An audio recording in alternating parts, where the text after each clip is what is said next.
வணக்கம். இன்றைக்கி நம்ம பார்க்க போகிற சமையல் ஒரு அருமையான கத்திரிக்காய் பிரியாணி எப்படி செய்யலாங்கிறத பார்க்கலாம்.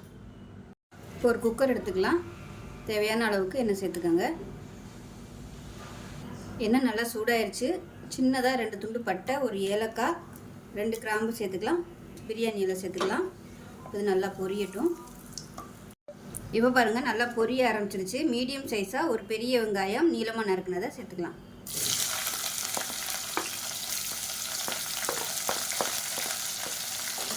இது கூடவே புதினா இலை சேர்த்துக்கலாம். இந்த எண்ணெயிலே சேர்த்துட்டிங்கன்னா நல்லா வதங்கிடும். ஒரு கைப்பிடி அளவுக்கு சேர்த்துக்கலாம்.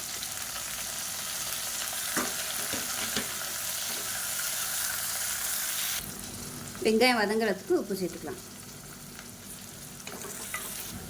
இப்போ பாருங்கள், வெங்காயம் நல்லா ப்ரௌன் கலரில் வதங்கிருச்சு. இப்போ இதில் இஞ்சி பூண்டு பேஸ்ட்டு சேர்த்துக்கலாம். அதில் ஒரு 2 டேபிள் ஸ்பூன் அளவுக்கு சேர்த்துக்கலாம்.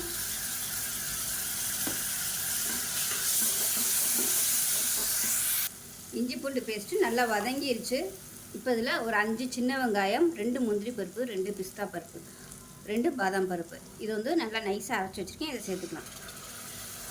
உங்கள்கிட்ட பிஸ்தா பாதாம் இல்லைன்னா வெறும் முந்திரி பருப்பு கூட சேர்த்துக்கோங்க. இப்போ அதுவும் இல்லைன்னா வெறும் வெங்காயம் மட்டும் சேர்த்துக்கோங்க, நல்லாயிருக்கும். இது நல்லா எண்ணெய் பிரிஞ்சு வரட்டும். இந்த கலர் வந்து நல்லா மாறணும். இப்போ பாருங்கள், நம்ம அரைச்சி ஊற்றின வெங்காய பேஸ்ட் வந்து நல்லா வதங்கி கலர் மாறிடுச்சு. பாருங்கள், இந்த அளவுக்கு நல்லா வதக்கணும். இப்போ பாருங்கள், வெங்காயம் பேஸ்ட் வந்து சேர்த்து நல்லா கலர் இந்த அளவுக்கு நல்லா மாறிடுச்சு. அடிப்பிடிக்காமல் நல்லா மீடியமான ஃப்ளேமில் வதக்கிக்கோங்க. இந்த ஸ்டேஜில் காரத்துக்கு ஏற்ற மாதிரி 1.5 டேபிள் ஸ்பூன் மிளகாத்தூள் சேர்த்துக்கலாம். 1/4 டேபிள் ஸ்பூன் கரம் மசாலா, பட்டை கிராம்பு ஏலக்காய் அரைச்சி வச்சுருக்கேன், அதை சேர்த்துக்கலாம். சேர்த்துட்டு நல்லா வதக்கிக்கலாம். இப்போ இதில் 2 டேபிள் ஸ்பூன் அளவுக்கு தயிர் சேர்த்துக்கலாம்.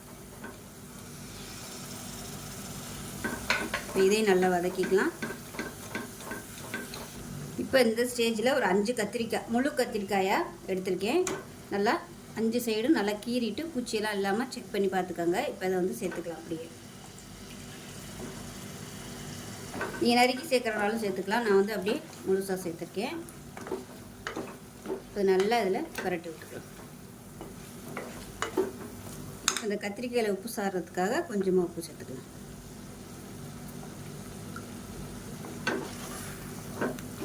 இந்த கத்திரிக்காய் இதிலே கொஞ்சம் நல்லா வேகட்டும்.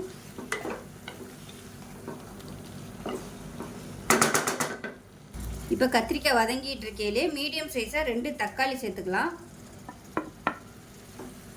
இதையும் சேர்த்து நல்லா வதக்கிக்கலாம்.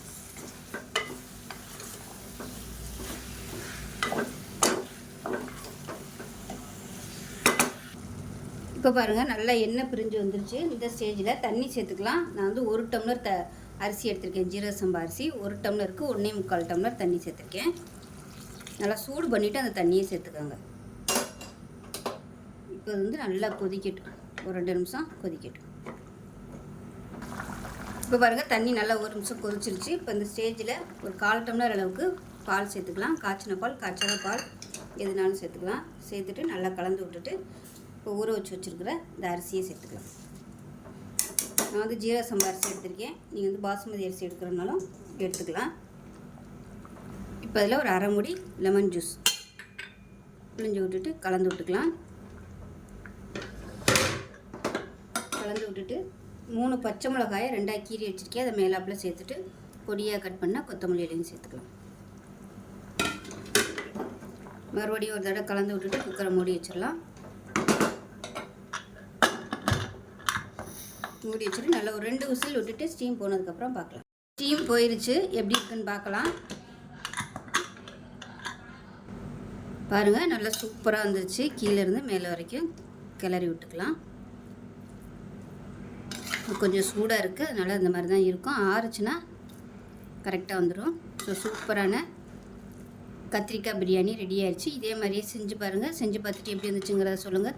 வீடியோ பிடிச்சிச்சுன்னா லைக் பண்ணுங்கள், கமெண்ட் பண்ணுங்கள், சேனலை சப்ஸ்கிரைப் பண்ணுங்கள், பக்கத்தில் பெல் பட்டனை ப்ரெஸ் பண்ணுங்கள். நன்றி.